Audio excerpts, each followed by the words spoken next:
Hello everybody, welcome to another tabletop review, and today I thought we'd take a look at some multi-tools, specifically this new multi-tool from Ozark Trail. It's clear that Ozark Trail is trying to take a bite out of Leatherman with this tool here. Rumor has it that the Leatherman Wave, one of their patents expired, so it allowed Ozark Trail and probably some others coming to basically get a design that's pretty inspired by the Leatherman Wave. I mean, here's a Leatherman Charge, which is similar to the Wave. I mean, it's, as you can see, they're pretty close in appearance. This is a limited edition one, by the way. That's why it's orange with G10 scales. So that's what that is there. But the reason I brought this out is so we'd have a direct comparison to what I believe that they're trying to copy here. But I have been carrying this at work for a couple of weeks straight, and I'm a pretty heavy multi-tool user. That's why I have so many multi-tools. I'm always on the the hunt for the perfect multi-tool. I've just never found the perfect multi-tool for my uses. It just seems like I come across a situation where the multi-tool that I'm carrying is not equipped to handle it. And if you're like me, well, you continue to search, and then there's also guys that just like to collect multi-tools, and I think for me, I'm both of those people. When it comes to multi-tools, I am an avid user of multi-tools, so when I tell you something about a multi-tool, I just want you to know it's because I've used it. I have actually put it to work. So that's all I'm really trying to say. So let's just take a look at the outside. Here's the main blade. Chinese steel, probably pretty comparable to 440C, thereabouts. I've used it probably at least a dozen times, mostly opening up boxes, large boxes. What I do for a living, just so you guys know how heavily I use a multi-tool, I'm not in construction like some other guys where you would really need a heavy-duty multi-tool. I actually need a light to medium duty multi-tool is kind of what I'm searching for.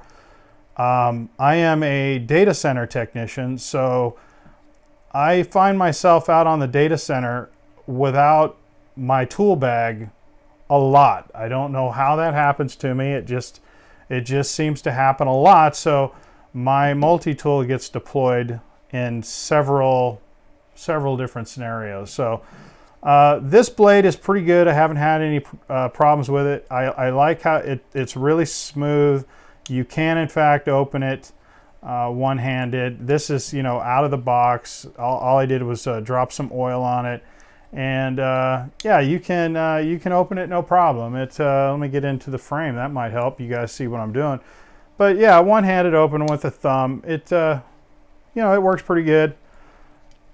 It's got this jimping right here that I kind of like. I kind of like that it just gives you a little bit of extra grippage there. So if we compare that blade right there to not that blade, but this blade on the Charge, you can see they're pretty close. This is an S30V blade, by the way, which is super nice. You can see it stamped right there, maybe S30V right there. Yeah, they're pretty comparable. I would say that they're close. This one's slightly larger, tall wise. They're the same length. I mean, you can clearly see what we're doing here, that what they're trying to go for here. Same kind of locks, liner locks. The pocket clip comes with this tool. Notice that the pocket clip is on this side. This is, if I had my pick, I find that when the pocket clip is on this side of the tool, it's more comfortable in my pocket. I don't know if that's just me or what. So I'm really happy that the pocket clip is on the left. I have several pocket clip multi-tools. As a matter of fact, that's what I go for. I carry my multi-tool with a pocket clip. That's how I roll. So to the other tool on this side, we'll go to the file. I've used the file, and this is where I'm going to be pretty honest with you guys. Here's the file on the charge, and you know, as you can see, this is the diamond side of this file. This is the diamond side of this file. I know from watching other people's review of this multi-tool that this is kind of a one-shot a one-shot deal. You use this once, and this diamond coating comes off pretty easily. I didn't test that because I believe that to be the case. You know, I didn't test that, but I'm pretty sure that that's the case. I did, in fact, test the metal saw portion of the file and the cross cut file. And when it comes to comparing the Leatherman to the Multiforce, the Ozark Multiforce, there's no comparison. The Leatherman just mud stomps this file into the ground. This file, if I'm being honest, even though it's full-sized, it's a full-size file. It's what I consider a full-size file. It's pretty worthless in my personal opinion. It's just crap, and that's and you know, I mean, your opinion may vary. Maybe you use your file for different things than I do. I mean, if you're trying to file down your fingernail or your thumbnail or something like that, it probably works for that. But for any like real work, this file will probably take you twice as much effort to get the same amount of work as this file. This file is awesome. It's hard to get a better file than this, in my opinion, and this one's just crap. So, okay, so moving on, enough about, and I guess I don't really need to spend all day bashing the file, I suppose. And then the other outside tool, let's go to the serrated blade. I don't really find a lot of use in my personal life for a serrated blade. I used it a couple of times, but as you can see, I'm not going to lie to you. I mean, I didn't put any heavy use on this blade. It's got jimping again. I like it. It is in fact really sharp. It's a no joke deal. Comparing it to the charge, let's just open the charge. If you compare it to the charge, again, the charge is definitely a better serration. It's a better blade. The hook on the end of this blade is the reason, my personal reason, for picking the charge over the Wave. Also, the scissors. So, yeah, this is no slouch. I mean, you're not going to be disappointed in this blade, but compared to the Leatherman, falls short of that. Okay, moving on. Let's see what else we got here. And then we've got the saw. Okay, and let's see, where's the saw on this thing? Here, let's see, here's the saw here. Okay. So anyway, here you go. So the saws are pretty comparable in size. I found this saw to be surprisingly good. Normally when you talk about budget multi-tools, the saw is one of the things that really stands out as a real suck fest. But this saw actually works really well. Does it work as good as this saw? Does it work as good as, say, the saw in the Victorinox? There it is right there. So if we compare this saw to Victorinox or to Leatherman, it's not as good, but it's really close. I mean, you're not going to be disappointed in the saw. I'm going to say the saw is, you know, if Victorinox is a 10, Leatherman is a 9. This is probably in the 7 range. I'm going to say this is a 7, 8 on the saw. It's good. It's definitely good, and it doesn't suck. It's not worthless. So there's that. Let's see. Nothing else on the outside. Okay, so let's fold these up so we don't end up in the hospital today. So let's fold these back up. And I brought these other multi-tools out here as, I don't know, just some comparison. So let's go onto the inside and let's talk about the bit driver. And this is going to be a situation where my mileage may vary from yours. Okay, so I'm going to take that into consideration when I'm talking about this, because I think that it's very possible that my mileage may be different than other people's. So if I break out the driver, you'll notice right away that the driver is a normal hex driver. It's a 1/4 inch hex driver, but they really had a chance to make this awesome. This could have been amazing, and it falls short because, for reasons unknown to me and probably unknown to you, they used ball detents to hold the tools in. The tools are all held in with ball detents, and that becomes a problem, and I'll show you why.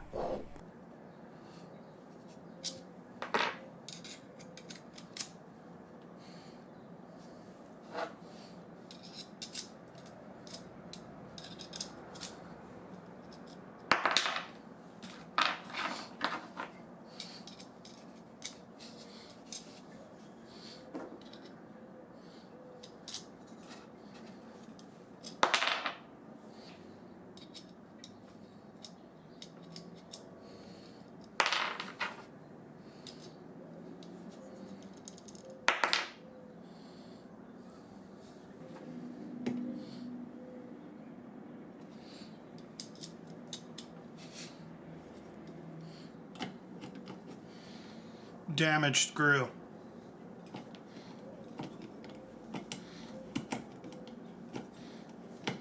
So they use the ball detent type bits, and they're harder to find, and just not readily available like regular bits. So if you take a regular bit, and I'll put in some thing. First of all, this is that kind of happens. It's kind of a deal, and it falls right out kind of situation. I mean, that's not good. And then here's the bit extension, which comes with it. This comes with it. You do not have to buy this extra. You put that in there, and there's your bit extension, and then you put a normal bit in the end, and same deal. Okay, so that's not ideal. You can still use it if in a pinch, like if you needed that particular size and you didn't have any other way to go about it. I mean, it works, but it's not ideal. Your bits are not secured.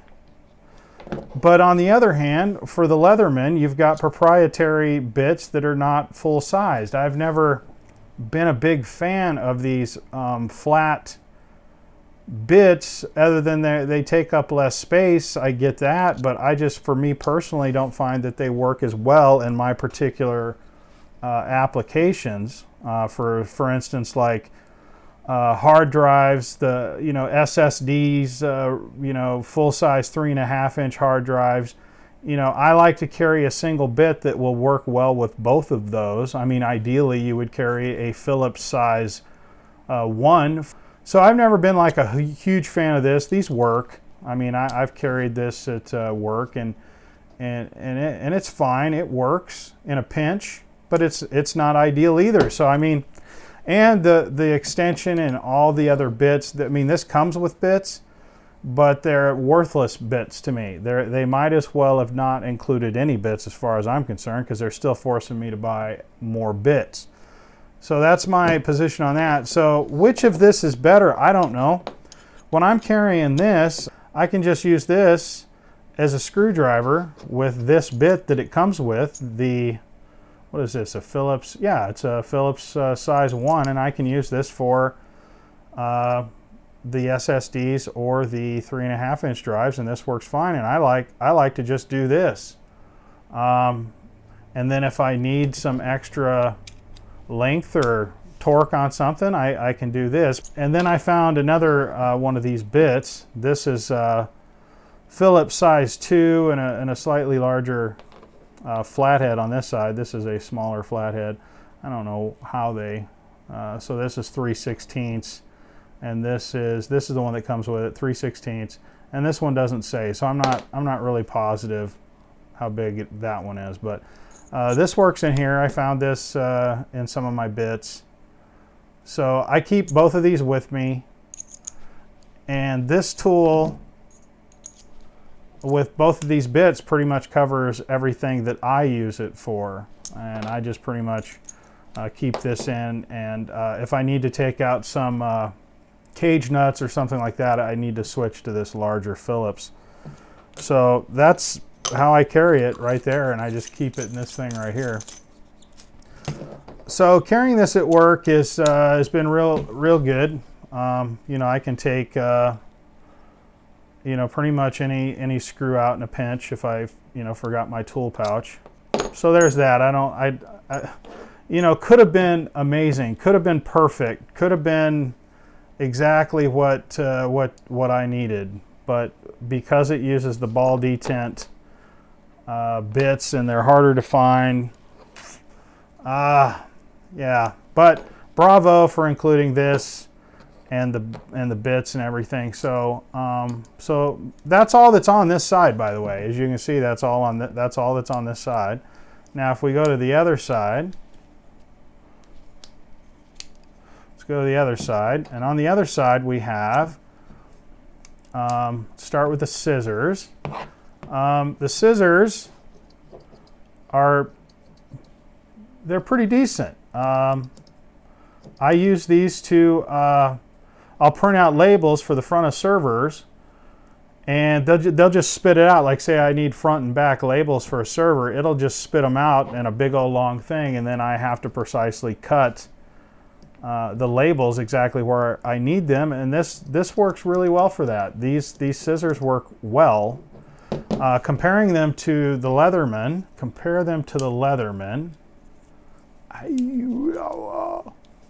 this thing's brand new, so it's very stiff. So comparing them to the Leatherman, actually they're both really stiff. They're pretty, they're pretty comparable. Of course the Leathermans are slightly better. They're, way sharper, got a way better grind on the blades. Easier to push down, more comfortable. This one's way more stiff. This one here is just, but back to back like this, yeah, you can tell the difference, but you're in no way going to be ill-equipped with these scissors. These are decent scissors. I've got no issue with them. So there's that. So let's about all we need to say about the scissors, really. They work well. I didn't have any, I didn't go, woo, man, wished I had better scissors. They do a pretty good job. So moving on to the other built-in screwdriver. That's a pretty good size screwdriver. I use these to push cage nuts, and that's why it's all kind of buggered up on one side. It didn't come like that. I probably shouldn't use it for that kind of thing, but it's like the perfect tool for that. I mean, this thing fits into the side of a cage nut really, really well, and you can really just jam it in there real easy. And the lock on this tool is really well engineered. I really like the lock. As far as the locks go, they're both, I think they're both pretty good. This one is a surprisingly good lock, because I'm really cranking on this to push in cage nuts. I mean, I'm really, you know, I'll fold this thing up like this, and I'll really just put some force on this screwdriver, and it's held up. I mean, it's getting buggered up. It's got some nicks, and yeah, it's getting, you know, it's getting buggered up, but it's working really well. So if I open this back up again, let's go to the next tool. The can opener wire stripper combo. Now this is going to be an interesting thing to talk about here. It does, see, the wire stripper works in the exact same way as the Leatherman. Okay, so they're similar. If I flip them this way and I flip them this way, you know, they're a similar design. Again, the Leatherman works better because you can really get it, you know, into the wire deeper. I find that that when I was out testing that, it worked better. The can opener, I don't know. If personally, if I'm opening a can with one of these, it's because I've lost my can opener. It's because my can opener stopped working and I need to go to the store and buy another one. I mean, I'm not really going to be using the can opener on these, but you know, they do work. So, and I don't know if one's better than the other for sure. No, I can't even say that. I mean, they're pretty equal. They're pretty designed pretty similarly. Yeah, I used them a little bit during my testing, but yeah, not much really more to say about that. The wire stripper does in fact work. You can put the wire in there and kind of, you know, put your thumb down on it, roll it in a circle, and pull it out. So it does work pretty well. No problem with it. The tool, if I'm going to be critical, I mean, I don't know if this is going to loosen up, but and I tried to loosen these pivots, but they're pretty tight, and you know, that's good and bad. I guess it just depends, but I've been using it pretty good and they're still really tight. So, you know, it takes some force to open these up, and I, you know, I guess I'm not used to that. I carried a SOG for, you know, for such a long time that, you know, if there's one criticism about this design and Leatherman is that I mean, they take a lot of force. The Leatherman is significantly better in that regard. So that's pretty much the tools on the inside. So let's go to the pliers. The pliers are not spring-loaded. They do not have replaceable wire cutters. So there's that. You know, the Leatherman has those replaceable cutters, which are, you know, I've never had to replace a set of them, but it's nice to know that you could if you had to. These are, you know, a lot easier to open and close, but like I said, this is brand new. But even when this one was brand new, and it's for all intents purposes still pretty brand new. Yeah, I've only had it a couple of weeks. It's a lot smoother than this, but I mean, that's the way I've always kind of felt about Leatherman pliers. I mean, they're not like the smoothest in the world, but these are, I feel, better. The crimper works really well. The cutter works really well.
The jaws, I've had no problem with the jaws. They work really well too.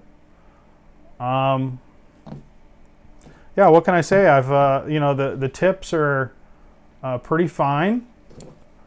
Of course, the Leatherman is, you know, comes to a finer point. Which one of these pliers are better? Well, probably the Leathermans are probably better. But like I said, this is like one of those situations. If you had this, you wouldn't, you know, be complaining or anything. These are working really well. The crimpers work really well. The only thing that I want to point out is that, see how tight this space is right here? I don't. It doesn't happen to me too often, but it has happened to me where, you know, you're crimping down on something, or like, I guess specifically when you're crimping wires.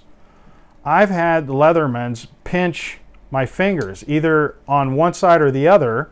I've actually had it pinch on this side on my thumb, or like the fat of my hand. Just kind of depends. I mean, those are just kind of really close together right there. And they solved the problem with these. They put the tools at the other end. See, the pivots for the tools are on this side. Pivots for the tools on the Leatherman are on this side. See? So there's a lot more space here to where I've never caught my hand in here before, you know, like you could on these. So there's that. And so one more thing, this is the case that it comes with. Pretty decent case, definitely better than some. It's got a clip like that on the back, you know, not bad. But it does have room for everything that it comes with. So, you know, you'll put the, let's go this way with it. You put the tool in like that, it fits nice and tight. And then it's got a spot for your extension. And if you're a sheath carrying guy, well, it's hard to shake a stick at that. That's pretty sweet. As far as the weight goes, this tool is noticeably heavier than the Leatherman. All right, so the Leatherman, 231 grams, converted over to ounces, 7.85 ounces. That's with the bit in it and everything. Okay, so 7.85 on the Leatherman, 9.35 on the Ozark Trail. Now let me switch back over to grams, give it so everybody has what they're looking for. 276-ish grams. Yeah, 231 grams. So, like, yeah, so there's like that's what I kind of thought. It's drastic, and then for, you know, comparison purposes, there's a Spirit Victorinox Spirit. So that's 211 grams. Let's see what else. Oh, here's a Leatherman Wingman, 195 grams. Let's see what we got here. SOG Power Access, 173. How about a Power Pint? Power Pint, 120. Yeah, that's an easy carry. Oh, how about a Gerber Suspension NXT, 192. So, yeah, this is a big dog, 276 grams. So you got to make sure that you brought your big boy belt, you know what I mean? So there's that. So let me give you my final conclusions on this tool and kind of tell you how I feel about it. I used it for a couple weeks at work, and one of the things that I noticed is I had no apprehension in using this for anything. Meaning I was not at all concerned about messing this up, scratching this, losing this, dropping this, leaving it behind in a server cage or anything. I just didn't care. You know what I mean? Like with this, if I'm carrying this, I am stressed out all day. Where's my tool? Where's my phone? Where's my tool? It's added stress. Or if there's a situation where I could screw this thing up because I'm trying to do something it's not designed to do, I'm like, might not do it. I might just go, well, I'm not doing that. Well, with this, I truly didn't care, man. I jammed this thing into stuff and didn't care if it got scratched, didn't care if I dropped it, I just didn't care. I wasn't concerned. And there was a certain amount of freedom in that. I really liked that feeling of just carrying this and going, whatever happens to it, because it's $40, you know. A regular charge is like $130-ish. This is $200-ish. So this is $40, and for $40, if you need a multi-tool that can do all of this capability. However, I will say that I do believe that this multi-tool is not as durable or tough as it may appear. This thing appears like it might be a monster, but I don't think it is. There's a couple of design issues that I see in the hinges. But I mean, most people will never experience a problem, but there's not really a definitive, I don't know if you can see this in the camera, but there's not a huge definitive lock for the handle. And I just have a feeling that you could break these easier than you could break these, for sure. That's my personal opinion. I think these are trying to pass themselves off as a heavy-duty multi-tool, but I want to caution anybody who buys this. I don't think it really is in reality. It's big and heavy, it feels sturdy, it feels like quality, but I don't think it's as tough and strong as it appears. There's no way for me to know that. I'll keep using it and report back, but I think that, I just don't know for sure. I just have a feeling that you could overcome this lip right here with enough force. Because this steel right here, in this area right here, is not, there's not enough force right here. There's not enough thickness to this metal. And I just think if you really bear down on this, you would overcome this slight lip that locks up against. That's just something I think, just by looking at its design, and past experiences. So for $40, it's a no-brainer. I would buy you one, especially if you're in a situation like I am, where you're worried about something getting stolen or losing it or something like that, or messing it up. You're out $40 or you're out $150, $200, so something to think about there. That's my 2 cents on it. Like, comment, and subscribe if you've got your own opinion of this tool. Definitely let me know what you think. I'll talk at you guys later. On and in.